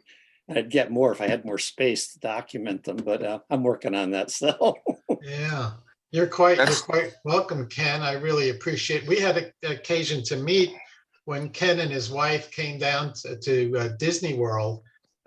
We were able to hook up and have a nice meal together, and got to know them. Just such wonderful people, and it was a pleasure to build those models for you, Ken. And I hope we can see you again sometime in the near future. As a matter of fact, anybody who's coming down to see Disney World, I'm just a few miles away, and I would love to meet you if that's possible. You're too kind, Rob, but you and Shelley are both wonderful folks as well. And we actually went out for dinner on one of our trips down there together, and we're at one of the Animal Kingdom restaurants. And Shelley popped up and said, look who that is over there. And she had spotted Joe Rohde, who was the designer of Animal Kingdom and a bunch of other Disney attractions. So we got to meet him as a side effect of that. But once again, this shows the power of social media. I think the first time we got together is because I posted some picture from Epcot or something, and either Shelley or Rob saw it and said, wait a minute, are you in Orlando? And boom, we went from there. That's right. That's right. And you never know who you're going to meet. Of course, Joe Rohde's pretty easy to spot, I think. With the earlobe and everything. Yeah. It's true. Quite the character. Yeah, exactly. Yeah, that was a lot of fun. We had another question Beth had put in the chat asking how you do all the water effects. Oh, good question. Well, the styrene evergreen models makes not only sheets of plastic, they make rods, different thicknesses of a rod. And depending on how high the fountain was, I would cut a styrene rod, which is white. And then Woodland Scenics makes a product called like water effects. Again, designed for model railroaders, but it's a rather kind of a thick paste consistency. And I would apply that to the styrene rod, and it would create the look of a fountain shooting up, and it would dry, and then I would paint it. And that's how, and again, that's a lot of trial and error, but that's how I made the effect of the fountains. And of course, the fountains were instrumental at the fair. I love the fountains at the fair. Sometimes we'll go to the mall and there'll be a fountain, and I'll tell my wife, I said, that reminds me of just the sound of it. But they were beautiful, elaborate fountains at the fair, along with the landscaping. So yes, that's how I did it. I did it with the styrene rod, and Woodland Scenics Water Effects is the name of the product. So yes, thank you. Randy's back with another question. Yeah, someone had asked the question, have you ever made a model where you could like take the roof off and see the interior? Have you ever considered making a model that has motion, like the carousel of progress turning or the Yeah. Uniroyal Ferris wheel? Well, actually, the carousel of progress didn't actually turn. It was the lights on the roof that moved to give it the illusion of movement. Okay, yeah, I'm thinking of how it was at Disneyland. Like, it was a different structure. Oh, Obviously, yeah. yeah, that Okay, wall, yeah. you could see it rotate. Yeah. Okay. Well, if I ever made a large enough model of the New York State Pavilion, I would love to try and have the where the elevators would go up and down. Don't know exactly how I would accomplish that, but it would have to be a fairly good size to pull that off. But the toy souvenir from US Royal was actually goes around. It's a battery operated toy. That's it. But for me, no, I mean, that's kind of like the next dimension. If I could add some kind of a movement to it.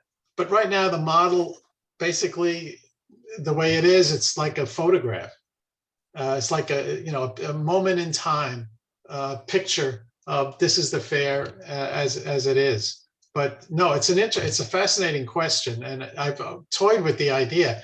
I'll probably have to call on Kevin to help me figure out how to do that. That's great. I'm hopeful. Well, you'll need Wayne. We can all get together as a group think project on how to do it. Jim Brown made the comment that you'll get your elevators working before New York City will get the real ones. No, I mean, again, if folks haven't seen it, the amount of detail in these models is just insane. You can see some of it in the video that we showed earlier, but I had traded Rob for a model of the New York State Pavilion. He had done one for somebody that changed their mind, and he said, "Would you be interested in it?" So I need some more pictures, and I said, "I need a model." And when it came, just the details on it, for like, so the little itty bitty trash cans and all the rest of it, it's just really, really well done. So appreciate your filling us in on how to do it. And as I mentioned, Rob's done other things, the Tower of the Four Winds, spectacular model, stuff along that line.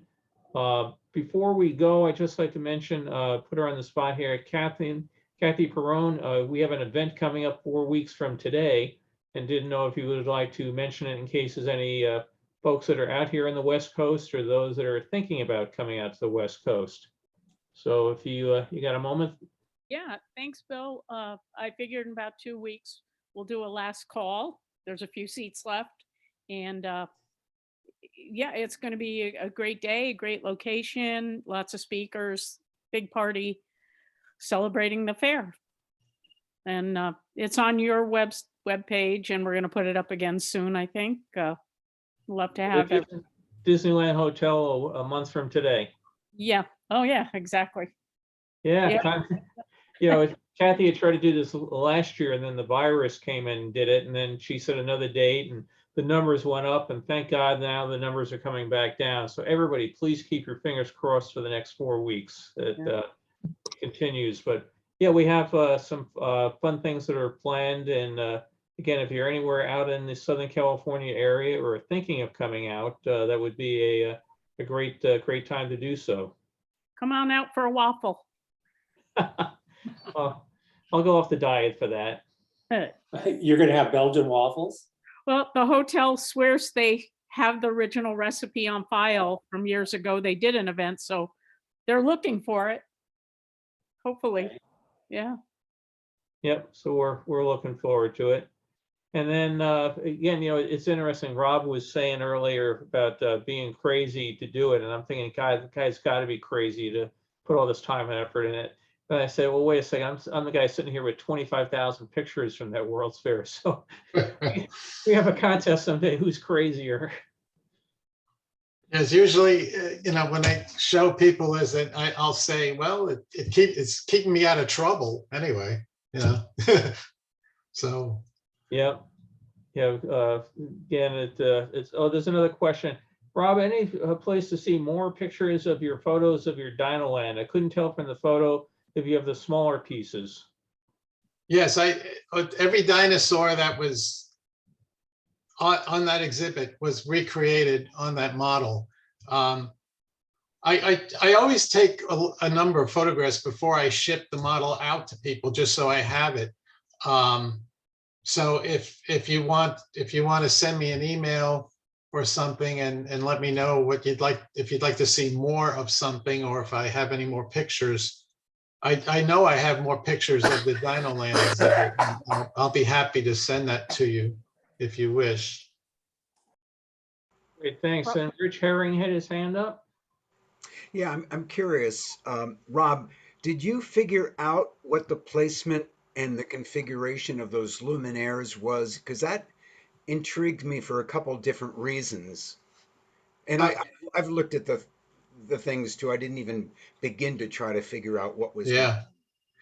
Well, the best I was able to come up with was there's a page in the operations drawing manual, which is a link on Bill Cotter's website. There's something called the operations manual. And one of the pages in that manual is the location of all the luminaires, or where they were at the fair. But that in and of itself wasn't enough information. I had to, well, Kevin, was that one of your projects where you tried to figure out where each configuration and the color of the luminaire, where they were? Yeah, I've got a big spreadsheet where I put all the locations listed in the ops manual into a spreadsheet. And then I know Randy Treadway was helping me for a while, and then he kind of dropped off. And Randy Lambertus, God rest his soul, was also involved in that a little bit at the beginning. But yeah, we went through and just kind of figured out which luminary configuration went into each location according to the map. And then, we backed that up as Rob was building his model through, photographs, aerial photos, things like that. So, okay, here's the Tower of Light. Here's all the little luminaries that were around it. And I'd number them with the locations corresponding to the manual map. So this is location D173. This is D174, et cetera. It was very time consuming. And I know there's probably a few that we could never find a photograph of the luminary in that location. And so we just kind of had to say, it's probably this type of one because it's not at a major intersection. It's just a little kind of podunk location off to the side. So it's probably, this smaller luminary configuration, but it was time consuming. It was fun. Like Rob said, I got to be a kind of a special kind of crazy to get into these flags and other things like that. But to me, it's kind of a puzzle and just trying to figure out where things went. And yeah, kind of fun. It was. He's got amazing spreadsheets, and you take his spreadsheet and you take the operations manual and you put those two together. Yeah, there it is. There's one. That's how we figured out where they go. And Kevin would even, is there too much information or overload? Kevin would even send me information on the luminaires, and there would be a footnote. Well, these were designed and supposed to go there, but they never really went in there. So it's like, okay, that's so everything you wanted to know and then some about the luminaires and their position. When the fair lit up at night, these things were just remarkable. You felt like it was a fairyland. It was just really tremendous how they did those. And then so with Kevin's work, again, I never could have accomplished that on my own. I owe so much to Kevin for all his hard work and all his detail. You could see this, and then those numbers correspond to the map. And so you put them together, and there you go. I don't know if that answers your question, but Kevin is he's great on that. He's got more information on the luminaires than anybody, and the flags. I may reach out because it is a puzzle. It's like a designer's puzzle. You can easily, or at least I've made coding systems that make sense to me, but nobody else can figure out, I mean, it's just the way Yeah. sometimes. Well, Uh, it's Randy Lambertus, like I mentioned him. He had bought an actual, I think he bought 2 or 3 lamps from the fair, the actual luminaries, and he got some of the poles. And one of the poles that he had a number on it. It had like the, D173 or whatever. And then you could look at the map and you say, okay, that's where that actual pole sat at the fair. So that's how we kind of started figuring this thing out. I'll maybe see if we can dig that spreadsheet up, and I might have to give it to Mr. Cotter and he can post it somewhere in that same section, and people can look at it and criticize it and tell us where we're wrong.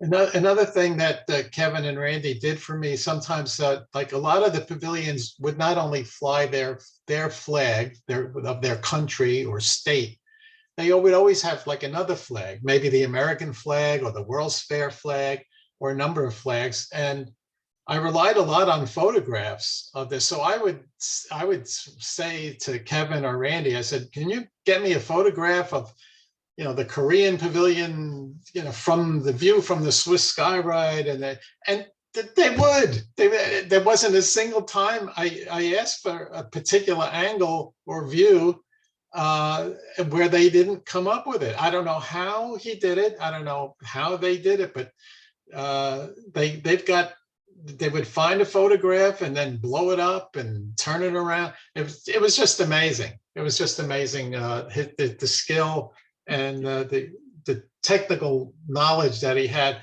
and sending me pictures of things. I couldn't find them myself, and they always came up. They always found the photograph of a flag or something or other that was hard to find. So tremendous resource.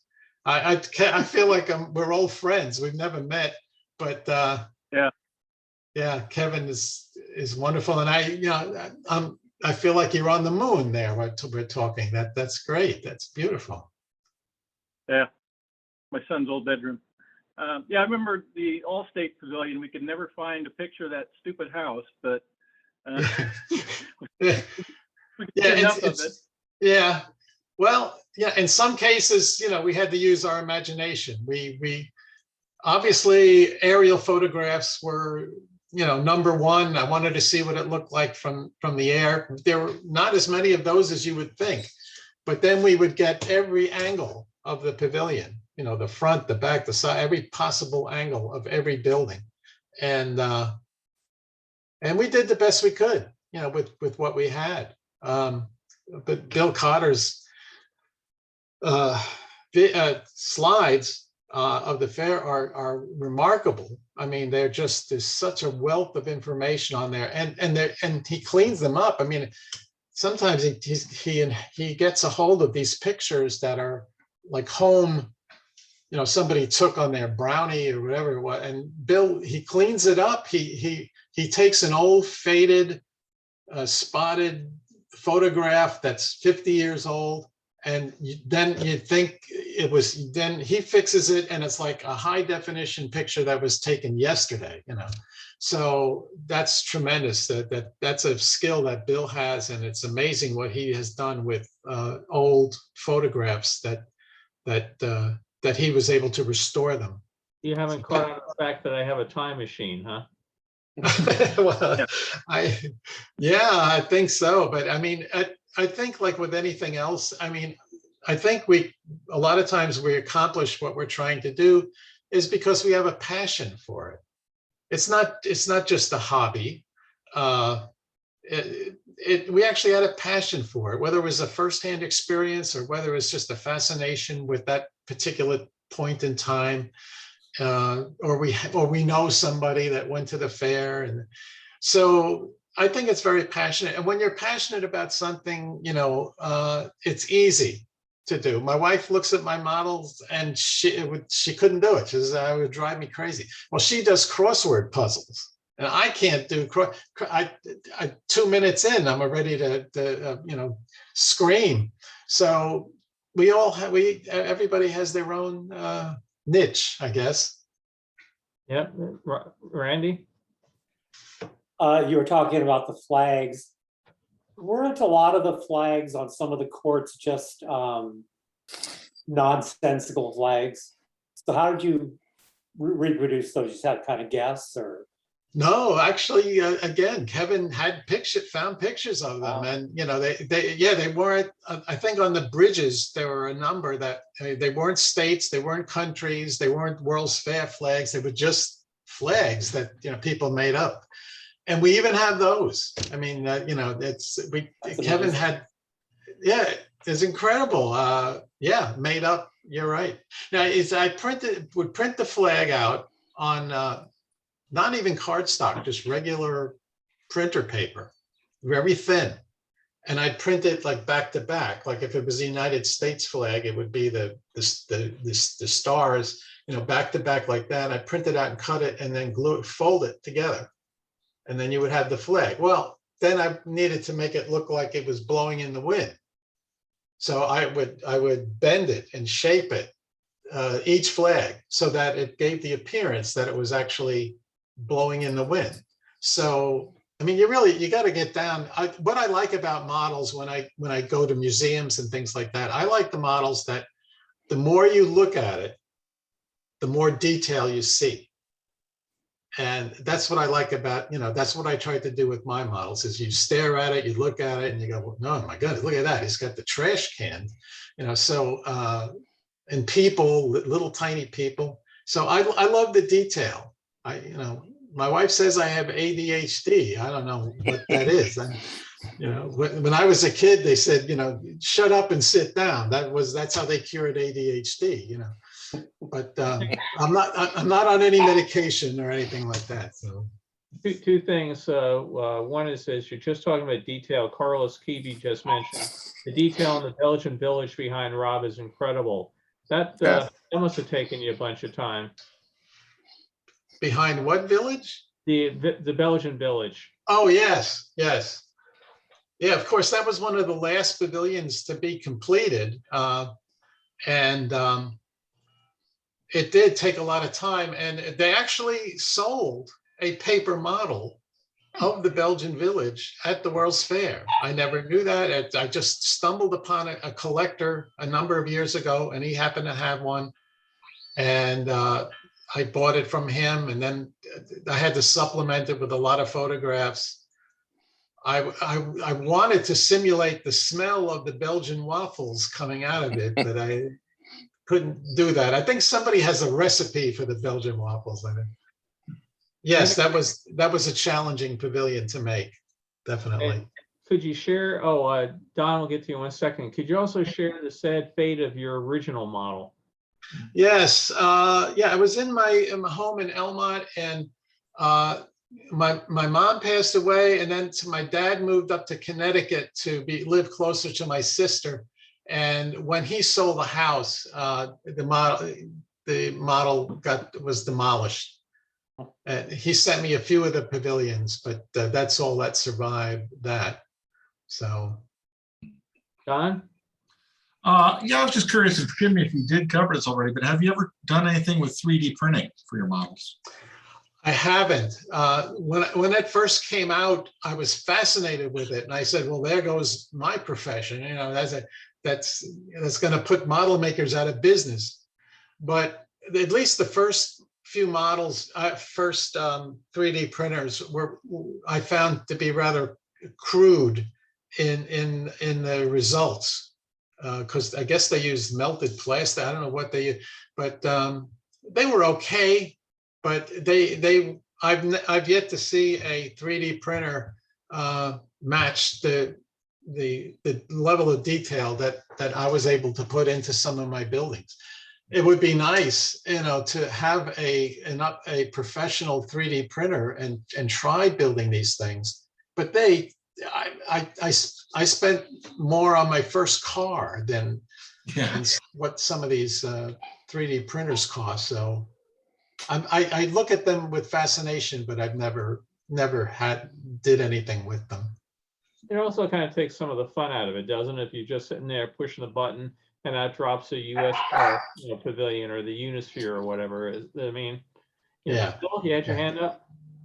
I just wanted to say my power's dying and I gotta go.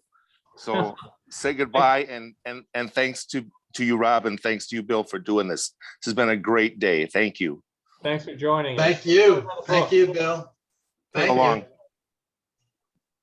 Well, again, appreciate you're doing it, Rob. Being the proud owner of one of the models, I'm really glad to be able to share it. Randy? Just one more question. When you make the models out of the plastic sheets, the sheets are all white, correct? And you paint the colors onto these sheets? Okay. Yes, basically, but there was another technique that I stumbled on a few years ago, and here I am trying to recreate in miniature form a particular building, let's say.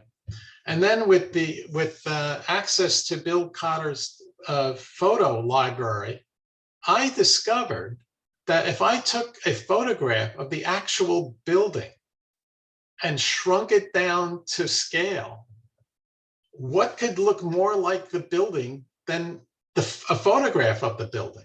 So, for like Pakistan or something, I'd make the shell of the building with the white styrene plastic, but then Bill would have a great shot of that pavilion, the outside with all its intricate details and color, and it was perfect. So I would just take that picture. Sometimes I would have to straighten it out because it wasn't the right angle. And then I would reproduce it and I'd glue it onto that. So yeah, in some cases they would be painted, but I found out that I can use a photograph of the actual building and the results are amazing. I mean, I could never create the level of detail in a pavilion like Pakistan or Morocco or one of those.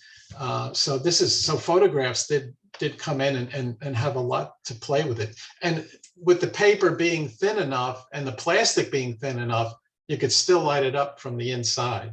So, but that's a great question. I'm glad you asked that. Great. Anyone else?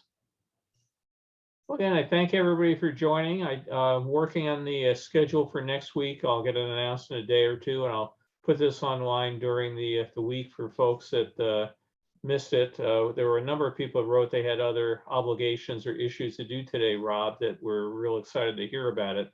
So we'll put it online.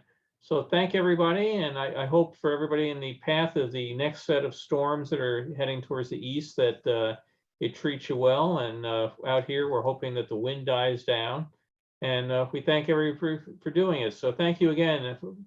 Appreciate it, Rob. Hey, you're welcome, Bill. Thanks again for the opportunity to do it. And if you get snowed in, try model making. It'll help pass the time. That will do it. Thanks. We'll look forward to seeing folks next week. Thanks, everybody. Great job, Rob. All right, bye. Thank you.